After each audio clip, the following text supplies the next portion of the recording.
So Street Fighter 6 was shown, and this is my just initial thoughts on it. I've always been interested in fighting games, and I've dipped my toes in them over the years, like over the many years of my gaming career. And I never really found a game that clicked with me. The biggest fighting game that I found that I liked the most to actually play was Guilty Gear Strive, which is a phenomenal game. But I've always been very attached to the cast of Street Fighter, them being so iconic. I just find myself getting excited wherever they show up. And it seems like Capcom is taking some notes from Guilty Gear Strive with making the game a little bit more approachable for people getting into the fighting game series. So after years of trying and failing getting into fighting games, this looks like it's going to be the one that I'm going to stick with. So I'm very excited to see it come out next year. It's no secret that Persona is like one of my favorite game series of all time. I love those games. I got into them at the perfect time in my life. It was right out of college. I had so much time to do so.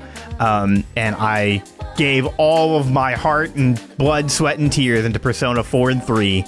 And I gave a good amount of my blood to Persona 5. Maybe not sweat and tears, because I never finished 5. Because I knew that Royal was coming along. And it was just announced that this year that all 3 games will be coming to Xbox's Game Pass.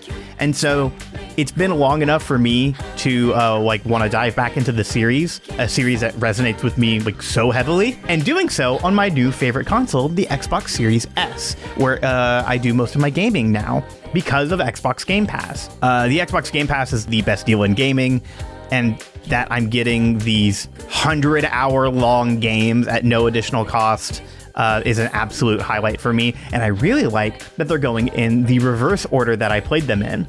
So when Persona 5 Royal comes to Xbox Game Pass, I'll be able to complete and play through that one, go to 4, and go to 3. I'm very excited.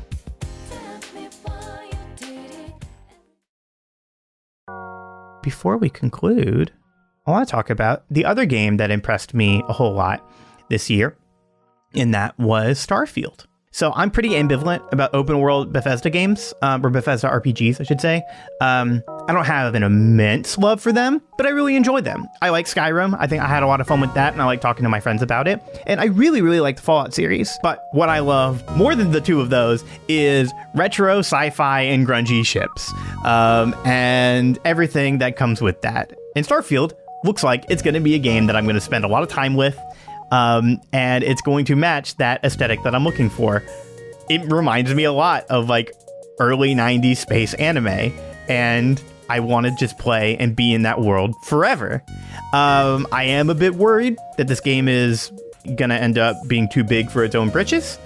There's a lot that I like. There's a lot that looks like it needs some work done. It might have too many things that it does poorly than instead of a few things that does really, really well.